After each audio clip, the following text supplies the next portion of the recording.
এসো কুরআন হাদিসের আলোয়। এবছর আল্লাহ তাআলা আমাদেরকে হজের তৌফিক দিয়েছেন, আল্লাহ শুকর, আলহামদুলিল্লাহ। হজের যে অভিজ্ঞতা আমার, সে আলোকে বলতে চাই, পরবর্তীতে যারা হজ করতে ইচ্ছুক তারা মেহরবানি করে যথেষ্ট আগে থেকে হজের ব্যাপারে আর্থিক, শারীরিক এবং মানসিক এবং ইলম বা জ্ঞানগত প্রস্তুতি খুব ভালো করে নেবেন।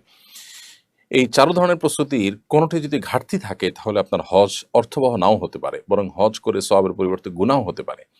বিশেষ করে মাসআলাগত যে ব্যাপারগুলো, সেগুলোতে ক্লিয়ার এবং স্বচ্ছ ধারণা ছাড়া যারা হজে চলে যান, তাদের অনেকে দেখা যায় এমন কোনো কাজ করে বসেন যেটি তার হজকে নষ্ট করে ফেলে। তার অজান্তে তিনি অনেক ভুলভাল কাজ করে বসে থাকেন। বাংলাদেশের হাজিদের ক্ষেত্রে এই ধরনের অভিজ্ঞতা আমার অনেক বেশি, যে বিচিত্র রকমের ভুল কাজ করে বসে থাকেন হাজি সাহেবরা, তাদের হজ সম্পর্কে যথেষ্ট ধারণা না থাকার কারণে। ৭-৮ লাখ ৯ লাখ টাকার মতো এত বিশাল ফিগার টাকা আমরা খরচ করছি এবং ৩০-৪০ দিনের মতো এরকম লম্বা সময় আমাদের জীবনে সেটা আমরা ব্যয় করছি। আবার সবচেয়ে কষ্টসাধ্য ইবাদত, সবচেয়ে পরিশ্রম করে যে ইবাদত করতে হয় সেটি আমরা করছি। এত কিছু করছি, অথচ যদি ভুলভাল করি তাহলে আমার ইবাদতটা নষ্ট হয়ে গেলে সেটা কোনো অবস্থাতে কাম্য হতে পারে না। এজন্য আগে থেকে যথেষ্ট ভালো করে প্রশিক্ষণ নিয়ে যাবেন। অভিজ্ঞদের কাছ থেকে চুলচেরা পুরো বিষয়গুলোকে জেনে নিয়ে যাবেন এবং পদে পদে যে সুবিধা অসুবিধার দিকগুলো আছে সেগুলো আগে থেকে জেনে যাবেন। তাহলে সেক্ষেত্রে আপনার হজ করাটা সহজ হবে ইনশাআল্লাহ তাআলা। দ্বিতীয়ত, হজে গিয়ে বিশেষ করে সেলফি এবং ভিডিও লাইভ করার যে একটা মানসিকতা আছে, কোনো কোনো ক্ষেত্রে আমাদের দেশে হাজিদের চাইতে অন্যান্য দেশে হাজিদের মধ্যে রোগটা অনেক বেশি। সেটা থেকে যথেষ্ট আমাদের চেষ্টা করতে হবে বিরত থাকার জন্য। বিশেষ করে একান্ত ইবাদত এবং একান্ত আবেগের সময়গুলোতে আমাদের ইবাদত দিকে মনোনিবেশ করা উচিত, মোবাইলের দিকে মনোনিবেশ করা উচিত নয়। তখন নবী করিম সাল্লাল্লাহু আলাইহি ওয়াসাল্লামের কবর বা রওজা জিয়ারত করার সময় অনেককে দেখা যায় ভিডিও, লাইভ, ছবি ইত্যাদিতে তারা মত্ত আছেন এবং মানে উৎসবমুখর একটা ভাব দেখা যায়। ওই সময়টাতে আমাদের আবেগ কাজ করবে, কান্না কাজ করবে, দুরূদ পেশ করব নবী সাল্লাল্লাহু আলাইহি ওয়াসাল্লামকে একেবারে সরাসরি সামনে থেকে। এই সুযোগ আমাদেরকে আল্লাহ তাআলা দিয়েছেন, আল্লাহ শুকর আদায় করব। সেখানে সেটা না করে আমি মোবাইলে ছবি ভিডিওতে মগ্ন আছি। তো একটা মানুষ ছবি ভিডিও করাতে যখন মগ্ন থাকেন, তখন তার মনোযোগটা ওই দিকেই থাকে। নবী সাল্লাল্লাহু আলাইহি সাল্লামের কবরের পাশে, রওদার পাশে তিনি দাঁড়িয়েছেন, যে আবেগ কাজ করার কথা সেটাতে তিনি সেভাবে মনোযোগ বা ফোকাস করতে পারেন না। তো এই কাজগুলো গর্হিত কাজ এবং অনুচিত কাজ, এগুলো যেন না হয় সেদিকটা খেয়াল রাখা দরকার। হজের ক্ষেত্রে পুরুষরা মেয়েদের দিকে তাকানো থেকে নিজেদের চোখে হেফাজত করার যেমন চেষ্টা করা উচিত। বিশেষ করে হোটেলে যখন থাকে, নিজের পরিবারের মেয়েরা অন্য মেয়েদের সাথে শেয়ারিং রুমে যখন থাকেন, তখন তাদের সাথে দেখা করতে যাওয়ার সময় দায়িত্বশীলতার পরিচয় দেওয়া, রুমে হুট করে ঢুকে না পড়া, দরজার মুখোমুখি দাঁড়িয়ে কথা না বলা, যাতে অন্য মেয়েদের প্রাইভেসি নষ্ট হয়, এগুলো খেয়াল করা দরকার। আবার মেয়েরা অনেকে তাদের পর্দাপশিতে লক্ষ্য করেন না, ওপেন চলাফেরা করেন। অনেক হাজি সাহেবরা হজ করে আসার সময় বিমান থেকে তারা নামাজ নষ্ট করা শুরু করেন। এয়ারপোর্ট থেকে মালের পিছনে পড়ে নামাজের সময় চলে যায়। বিমানে নামাজ সময় চলে যাচ্ছে, তাদের নামাজ পড়ার কোনো খোঁজ খবর নেই। অনেকে আছেন বিমানে বসে বসে ফিল্ম দেখতে দেখতে দেশে আসেন।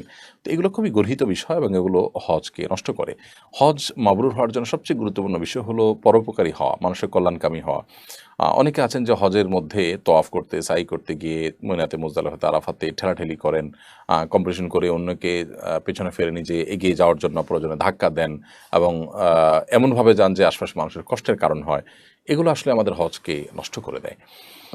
একজন মানুষ মাবরুর বা ভালো হজ করার জন্য হাজিদেরকে, অন্যান্য সহযাত্রীদেরকে উপকার করার চেষ্টা করবেন, অন্যের জন্য ছাড় দেওয়ার মানসিকতা রাখবেন, নিজে একটু পিছনে গিয়ে অন্যকে এগিয়ে দেওয়ার চেষ্টা করবেন, নিজে কোনো একটা সুযোগ না নিয়ে আরেকজনকে অগ্রাধিকার দিবেন। এ ধরনের মানসিকতা ছাড়া মাবরুর হজ করা কোনোদিন সম্ভব হয় না। বেশিরভাগ হাজিরাই এই ক্ষেত্রে ধরা খেয়ে যান, অর্থাৎ তারা মাবরুর হাজি হওয়ার জন্য যা দরকার সেই জায়গাটাতে তারা ফোকাস ফেলতে পারেন না। তো সবসময় চেষ্টা করা দরকার যে আমার গায়ের ধাক্কা যেন কারো গায়ে না লাগে। যথেষ্ট বিনয়ের সাথে আমি চলবো। কেউ অন্যায় করেছে, আমি ক্ষমাসুন্দর দৃষ্টিতে দেখবো, আল্লাহর জন্য সবর করব। সব ক্ষেত্রে আমি মানুষের উপকার করা, কল্যাণ কামনা করার চেষ্টা করব। এই জিনিসটা আমার হকে মাবরুর হজ করার তৌফিক এনে দেবে ইনশাআল্লাহ তাআলা। জুবায়ের আহমদ আপনি লিখেছেন, হজে গিয়ে যারা মারা গেছেন তারা কি নিশ্চিত জান্নাতি? হজে গিয়ে মারা গেলে নিশ্চিত জান্নাতি এভাবে বলার সুযোগ আসলে নেই। শুধু হজে নয়, অন্য কোনো ক্ষেত্রেই কেউ মারা গেলে নিশ্চিত জান্নাতি কিংবা নিশ্চিত জাহান্নামী এরকম কোনো মন্তব্য করার সুযোগ আসলে নেই। আম্মাজান আয়েশা রাদিয়াল্লাহু তাআলা আনহা নবী সাল্লাল্লাহু আলাইহি ওয়াসাল্লামের সঙ্গে ছিলেন একবার। একটা বাচ্চার লাশ নিয়ে যাওয়া হচ্ছে। তিনি মন্তব্য করেছেন যে তয়রুম মিন তুয়ুরিল জান্নাহ, এটি তো জান্নাতের পাখিগুলোর মধ্যে থেকে একটি পাখি। নবী সাল্লাল্লাহু আলাইহি ওয়াসাল্লাম তাকে নিষেধ করেছেন এই ধরনের মন্তব্য করতে। কারণ জান্নাতে কে যাবেন না যাবেন এটি আসলে চূড়ান্তভাবে আল্লাহ তাআলার সিদ্ধান্তের উপর নির্ভর করে। বান্দার নেকামল দেখে বা তার একটা ভালো মৃত্যু দেখে আমরা সুধারণা করতে পারি। একজন মানুষ হজ করতে করতে মারা গিয়েছেন, সন্দেহাতীতভাবে এটি একটা ভালো মৃত্যু, একটি সুধারণা তৈরি করে লোকটা হয়তো জান্নাতি ইনশাআল্লাহ তাআলা।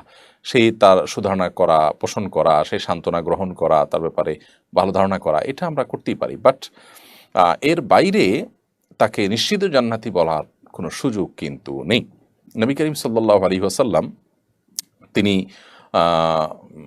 একবার কোনো একটা জেহাদে এক ব্যক্তির মৃত্যুর পর সাহাবীদের যখন তার সম্পর্কে জান্নাতি বা শহীদ এরকম মন্তব্য তারা যখন করছিলেন, নবী সাল্লাল্লাহু আলাইহি ওয়াসাল্লাম সেখানেও তাদেরকে নিষেধ করেছেন। পরবর্তীতে দেখা গেল যে লোকটি মারা গিয়েছেন জেহাদে করতে করতে তিনি মারা গেলেন, স্বাভাবিকভাবে তিনি শহীদ মনে হচ্ছিল, কিন্তু দেখা গেল পরবর্তীতে খোঁজ খবর নিয়ে যে লোকটি আত্মহত্যা করে, অর্থাৎ কোনো একটা আঘাতপ্রাপ্ত হয়ে কষ্ট সহ্য না করতে পেরে তিনি আত্মহত্যা করে মারা গিয়েছেন। তো দেখুন, আত্মহত্যা করে মারা গেলে তিনি জাহান্নামী হয় সাধারণত।